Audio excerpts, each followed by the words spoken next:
السلام عليكم ورحمة الله وبركاته. ازيكم عاملين ايه؟ يا رب تكونوا بخير وفي احسن حال. انا عملنا مع بعض احلى صينية سمك ممكن تاكلوها. امشوا معايا بالطريقة والمكونات بالظبط وبأقل تكلفة ومفيش فيها تكات ولا اي حاجة كتير. احلى صينية سمك زي ما انتم شايفين كده، حاجة تفتح النفس، تغيير في الجو اللي احنا فيه ده، وبإذن الله تعجبكم. اللهم صل وسلم وبارك على محمد وعلى آله وأصحابه الطيبين الطاهرين، صلوا عليه. لو أول مرة بتشوفوا القناة ما تنسوش تدعمونا بلايك واشتراك وكومنت حلو منكم، وشوفوا عايزين الوصفة التانية تكون ايه وبإذن الله نعمل. يلا بينا نسمي بسم الله وعلى بركة الله ونبتدي في المكونات على طول. اللهم صل وسلم وبارك على محمد وعلى آله وأصحابه الطيبين الطاهرين. طبعا أنا كنت نزلت فيديو معاكم تنظيف السمك.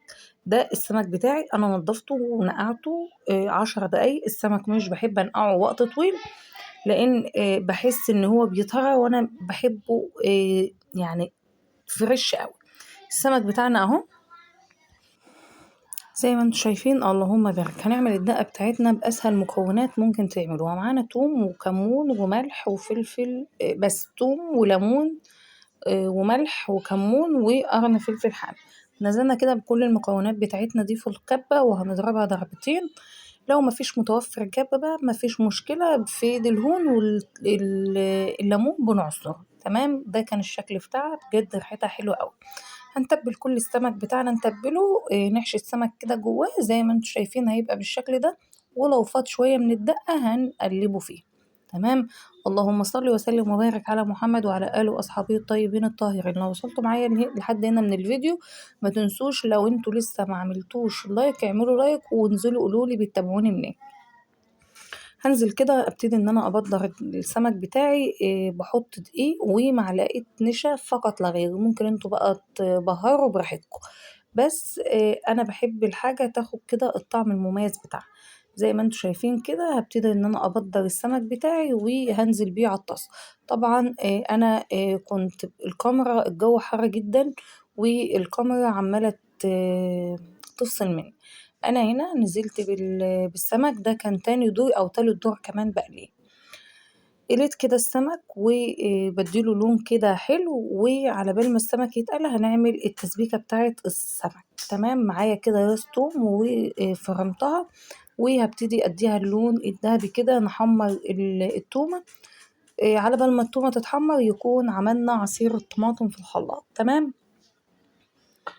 تمام، اول حد كده طبعا اي حد فينا بيعرف يعمل كل حاجة حلوة، بس احنا بنعملها الصيف بيكون حامي شوية والاكل بيكون تقيل.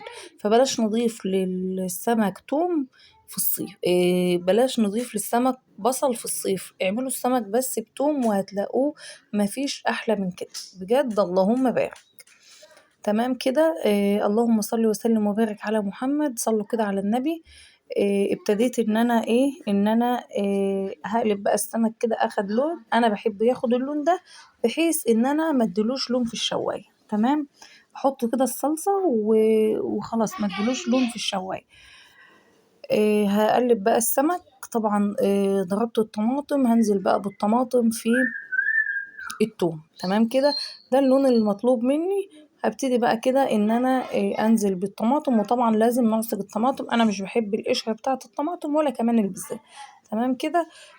اللهم صل وسلم وبارك عليك يا حبيبي يا رسول الله. صدقوني طول ما انتوا بتعملوا اكل وانتوا بتصلوا على النبي وبتقولوا اذكار، الاكل بيبقى لونه حلو قوي بجد والله. ما تنسوش تصفوا الطماطم بتاعتنا، ما تنسوش تصفوا الطماطم بتاعتنا، لان القشرة والبذرة دي مش بتكون طعمها حلو خالص.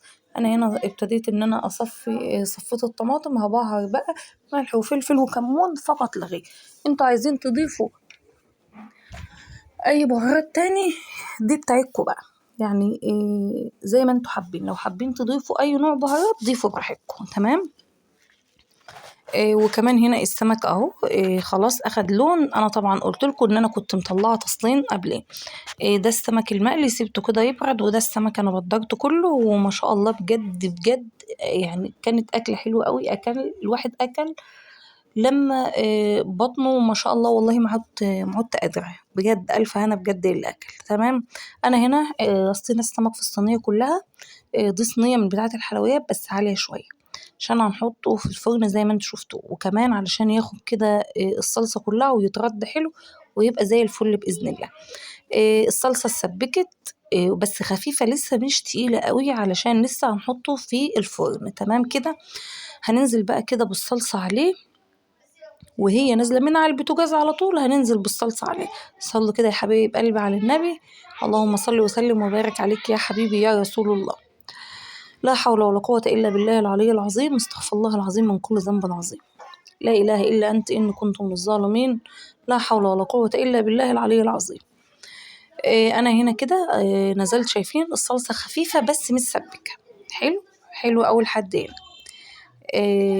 لو وصلتوا لحد هنا من الفيديو انزلوا اكتبولي وصلتوا لفين، وقولولي كمان من أي بلد بتتابعوني. هنا بقى خلاص أنا كده رديت السمك في الطماطم أهو بقى زي الفل. هبتدي إن أنا أحط السمك في الفرن زي ما شفتوا في أول الفيديو. تمام. وده بقى كانت طريقتي في السمك، ويا رب يا رب تعجبكم. طريقة سهلة وبسيطة للمبتدئات، للي أول مرة بيدخلوا المطبخ هيعملوا أحلى صينية سمك زي ما انتوا شايفين. اللهم بارك اللهم بارك. ألف هنا للي أكل وألف هنا للي هياكل وألف هنا ليكوا يا رب. استنونا في فيديو جديد ووصفة جديدة ويوم جديد والريف المصري الأصيل، وكل حدوتة كده وكل حكاية بإذن الله بإذن الله تعجبكم.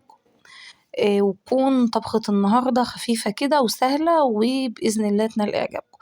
استودعكم الله في رعاية الله وحفظه جميعا. استنونا في فيديو جديد ويوم جديد وفي رعاية الله، ومع السلامة.